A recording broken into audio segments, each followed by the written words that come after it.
Hello, my faithful viewers. Today it's 1805 and we're battling Austerlitz, the site of Napoleon's greatest victory. Orango. Shut up. Now the trick when simulating Austerlitz is that the whole battle was based on a deception. Napoleon had convinced his opponents that he was weak, that the army you see arrayed on the map is all he had. In reality, he had this considerable force, just off the map. Had the coalition commanders known that, they wouldn't attack. But in their defensive positions, they were too strong for Napoleon with his entire army to really get a good chance to beat them. So he convinced them he was weak, and they attacked. Now in the command post games scenario, the coalition player does not know if the French are going to bring on their reinforcements. Now if they bring those forces on, the French have to win the battle. A draw is a loss. If they don't bring them on, then the coalition forces have to win the battle. A draw is a French victory. Now playing solo, of course, I can't deceive myself. But I can play out a what if. What if Napoleon only had an army that size and the coalition army attacks? Now this is Austerlitz. The first 4 turns, the first half the day, is in heavy fog. There's no artillery fire other than in close defense. Now if you read a brief account of the battle, it sounds as if the French just swept the coalition aside, stormed the Pratzen, and the battle was over. A more detailed analysis shows that there was heavy fighting all along the line, and the bold French stroke right up the Pratzen caused the coalition army to panic and break. Now for today's dramatization, we have the Austrian 1st and 5th Corps here, and those are largely cavalry formations. Here's the advance guard under Bagration, and next to them, Constantin and the Russian guard. The rest of the line stretched out along here, we have 3 smaller Russian corps and the Austrian 4th Corps. Now this is really stretched out. These are all essentially detachments. So the essential coalition plan is for Constantin and Bagration to push forward in the center, and then pivot left and sweep away the French forces. The Austrian cavalry will be keeping the remaining French forces in check on the French left. Now all the French have here is some strung out detachments. But on turn 2, Davout will be coming on with the 3rd Corps, and he'll be strengthening that part of the line. Enough jibber jabber. Turn 1, early morning, in heavy fog, the coalition assault begins. And now we begin turn 2 with tension as thick as the fog. Because in the fog, they no doubt can hear this massive army moving. But no one can see anything, no one knows what's going on. So here we are, turn 2, mid-morning action. Mid-morning, everyone's collided. Now initially I had taken Soult's cavalry here under Beaumont and did that flank attack. But I'm not going to do that because looking out this battlefield you can say, oh yeah, there's a flank attack. But in the fog, if this had really been going on, they wouldn't know what's here. This is all open. Do they want to turn their flank to that? Do they want to open this hole in their line? I don't think so. Let's resolve this combat and see how it goes. All the French are in cover behind this river.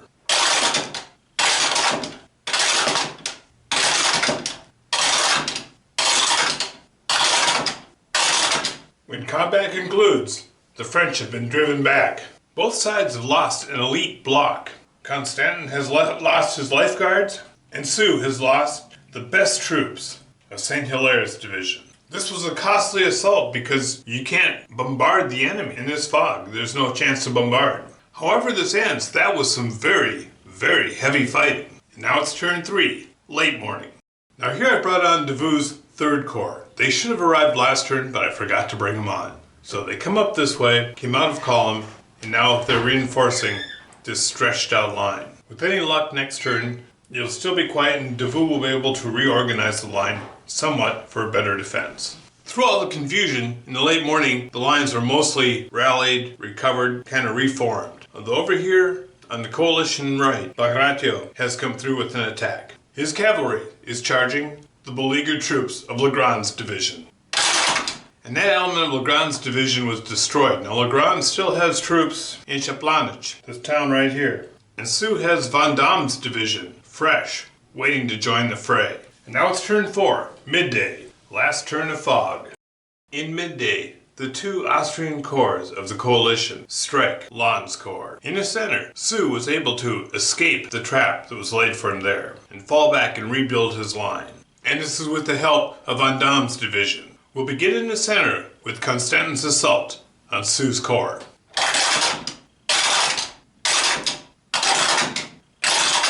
The assault by the exhausted guards on the fresh elements of Soult's corps has failed and they fall back. Well, over on the French left, Lannes is just barely holding, but he is holding. And now it's turn 5, mid-afternoon. The Guards' artillery opens up on the French line it can finally see. Beaumont's cavalry falls back under the barrage. Soult's artillery fires into the flank of the Russian Guard. The Grenadiers fall back under the heavy bombardment. Bagration's drive is relentless. And now we go to mid-afternoon combat. Bagration's relentless drive in the center.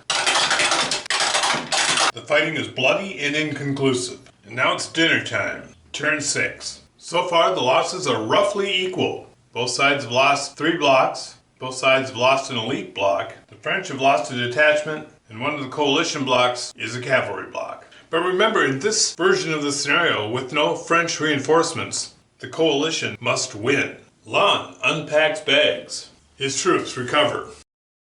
Soult unpacks bags. Bagration's artillery fires. And his troops attack. And now at dinner time we begin with Constantin's attack in the center. Vendôme's fresh troops drive off the warned guards. With heavy losses, Bagration's drive destroys Soult's left. His recently unpacked bags are exposed. Unpacking the bags was risky. It made Soult's corps a much tougher nut to crack. But a relentless and fortunate, lucky day, drive has now put all plans into question. Bagration's command is drawn first, but Soult attempts to jump ahead. He needs a white result on the die.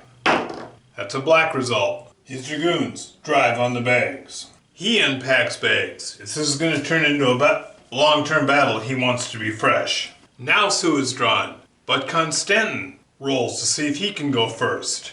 A white result. He jumps ahead. The Russian hussars contact the French dragoon. Constantin's artillery opens up on Soult's artillery, throwing it into confusion. Now he would have preferred firing on Vendôme's troops here, but they're in a little swale. This hill and this hill, so he can't see them. And now Soult moves. And Soult orchestrates a masterful defense of the bags. Vendôme's flank attack on Bagration's assault. Those are cavalry dragoons and they are lost. And now in the early evening, Constantin's forces are exhausted. Soult has rallied his troops around the bags. As the day comes to a close, they elect to fall back. So the coalition has lost Austerlitz. But this is an interesting discussion you could have after the battle. They have not been defeated militarily. They can fall back, recover their losses, and they're doing pretty good.